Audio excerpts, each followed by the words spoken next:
प्रणाम। अष्टावक्र महागीता का तीसरे प्रकरण का 5वां श्लोक। सर्वभूतेषु च आत्मानं सर्वभूतानि च आत्मनि मुने जानतः आश्चर्यं ममत्वम् अनुवर्तते। ये श्लोक है। सब कुछ आत्मा है, ये रट लिया गया है। रटना और जानना समझना अलग बात है। रटते सभी हैं लेकिन समझते कम हैं। सर्वभूतेषु च आत्मनः सर्वभूतानि च आत्मनि, ये जो कुछ भी है, जितना कुछ भी है, सब आत्मा है और सब आत्मा में है। आत्मा सब में है, ओत प्रोत है, सब एक ही है। ऐसा रट लेना बोध नहीं है, ये ध्यान रखना। ऐसा रट लेना, कह देना, बड़ा चढ़ा करके इसकी वार्ता करना, चर्चाएं करना, अपनी प्रशंसा को पीछे रख करके अपने को कुछ दिखावा करना, प्रदर्शन करना, इस तरह की पुनरावृत्ति, इस तरह का ये रटन, इस तरह का ये प्रलाप बोध को नहीं लाता। बोध कुछ अलग ही बात है। बोध हो जाने के बाद में व्यक्ति मौन हो जाता है, स्वतः शांत हो जाता है, अपना आप में शांति को प्राप्त करता है। वो अपना आप में मस्त रहता है, अपनी मौज में रहता है। बोध की बात ही कुछ निराली है, अलग ही है। वो अलग ही उसकी आभा है और ये उसकी गुणवत्ता है, ये उसकी महानता है कि वो मौन होता है, अपने आप में मस्त होता है, गूंगे का गुड़ होता है। बस उसका सानिध्य ही काफ़ी होता है। वो कुछ बोले न बोले, कोई लेना देना नहीं। उससे स्पर्श करती हुई हवा ही हमें स्पंदित करती है, आनंदित कर देती है, भाव विभोर कर देती है, प्रसन्न चित्त कर देती है, सारे कलमश धो डालती है। ऐसा जिसको बोध हो गया, फिर वो आश्चर्य है। अष्टावक्र कहते हैं कि ऐसा रट करके जो कह रहा है और फिर उसमें वो गतिविधि नहीं हो रही है, वो स्थिरता नहीं है, वो निश्चितता नहीं है, वो मौज और मस्ती नहीं है, तो मुने जानत आश्चर्यम, ऐसा मुनि बन करके बनावटी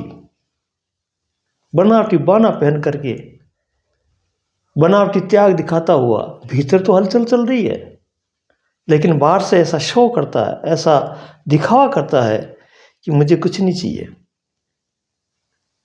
मुने जानता आश्चर्यम ममत्वम अनुवर्तते, फिर भी उनमें ममता भरी रहती है, आकांक्षा रहती है, एक इच्छा रहती है, एक चाह रहती है कि मुझे मिल जाए तो ठीक रहे, मिल जाए तो ठीक रहे। बोल भी नहीं पाता क्योंकि मुनि बना हुआ है, कहता भी नहीं है।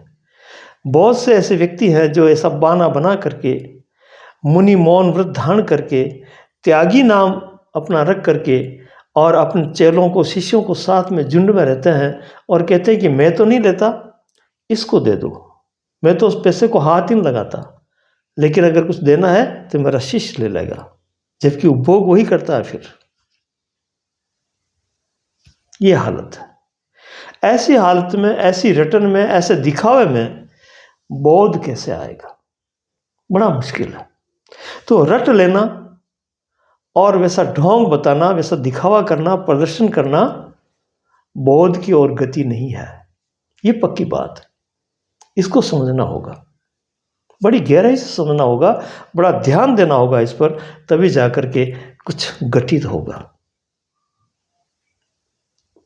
एक छोटा सा प्रसंग है कि कैसे व्यक्ति के अंदर जो भरी हुई बातें हैं वो अचानक जब उद्दीपक मिलता है, कोई कारण मिलता है, कोई ऐसा वातावरण मिलता है, तो वो दबी हुई बातें कैसे निकल जाती है।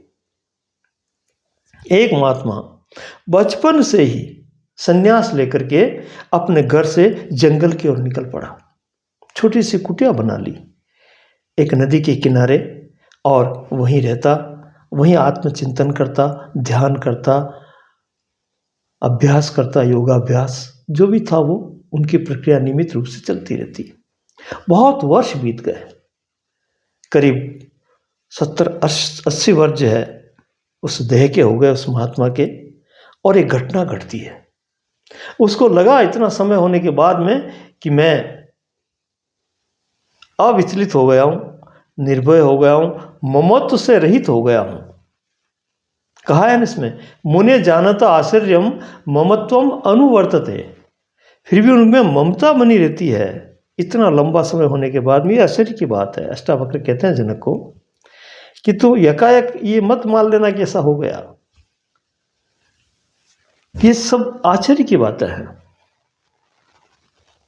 तो अब होता है क्या है कि प्रातः का समय होता है, सूर्य उदय हो रहा है इधर से, और उस कुटिया के सामने ही रास्ता जाता है। वहाँ किसी ने थूक दिया, थूक, और उस सूर्य की जो किरणें उस पर गिर रही थी, उस थूक के बबूले पर उसको ऐसा चमका रही थी जैसे कोई हीरा चमक रहा हो, ऐसी किरण निकल रही थी उसमें। एक घुड़सवार आया, महात्मा देख रहा है ये सब बातें, और महात्मा ने एक बार विचार किया, उसको उसकी नज़र पहले पड़ी उस पर, तो उसने देखा कि कोई हीरा है, ले ले।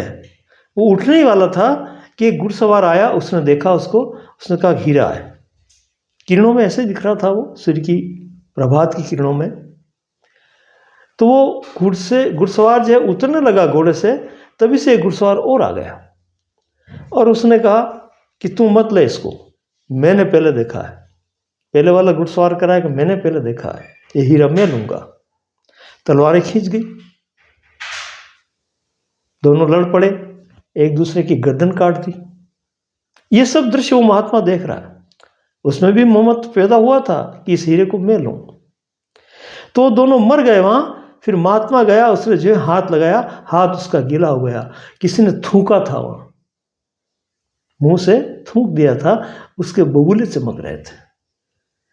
बड़ा घबराया, पश्चाताप हुआ कि क्या इस मन की मनोवृत्ति है, आज भी वही लेने की, ममत्व की, पकड़ने जकड़ने की आदत नहीं गई। फिर ये कौन सा बोध हुआ?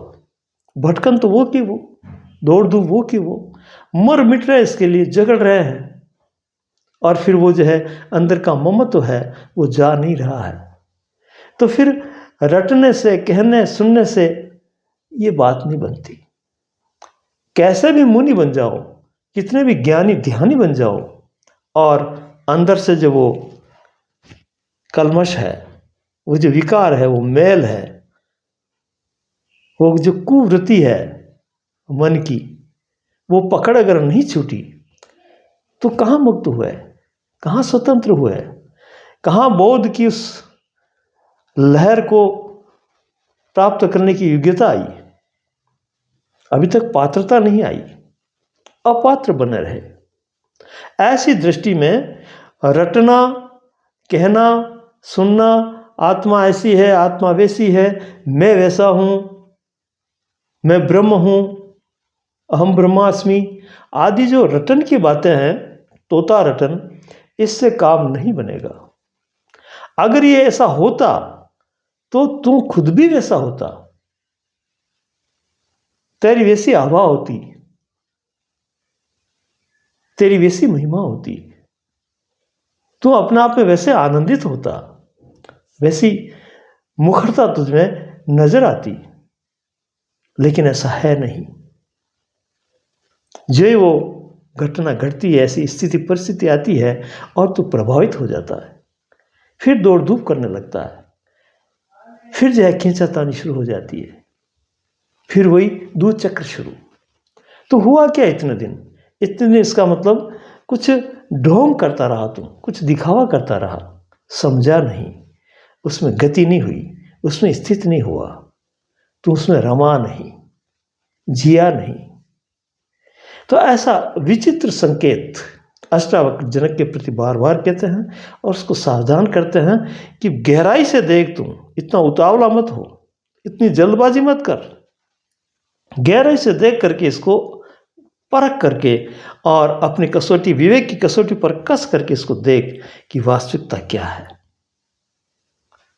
इसी तरह से एक दूसरा श्लोक अपन और लेते हैं, इसी का 6वां श्लोक है वो, आस्थितः परमाद्वैतम मोक्षार्थे अपि व्यवस्थितः आश्चर्यं कामवसगः विकलः केली शिक्षया। बहुत प्यारा श्लोक है ये। बताया इसमें कि आस्थितः परमाद्वैतम मोक्षार्थे अपि व्यवस्थितः आश्चर्यं कामवसगः विकलः केली शिक्षया। बड़ा आश्चर्य है जनक, बातें करने वाले बातुन लोग तो बहुत मिल जाएंगे, बहुत बड़े बड़े प्रवचन दे देंगे, लेकिन वैसा होना अलग बात है। कहते हैं कि बड़ा आश्चर्य है, अद्वैत की बात, मोक्ष की आकांक्षा रखने वाला भी जो है बोध को एक उसकी हल्की सी किरण भी उसमें नहीं प्रवेश होती है, क्योंकि वो बातों बातों में ही उलझा हुआ रहता है।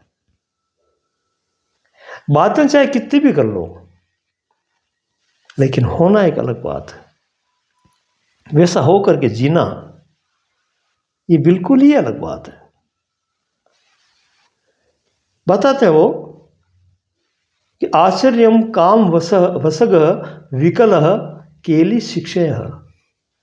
ऐसी बातें करते हुए भी लोग काम के वशीभूत हैं, काम वासना में ग्रसित हैं, काम से हटने की बात करते हैं और कहते हैं कि मैं अप्रभावी हूं, निष्प्रह हूं, निसंग हूं, निर्लिप्त हूं, फिर भी लिप्त होते हुए उसमें देखे जाते हैं।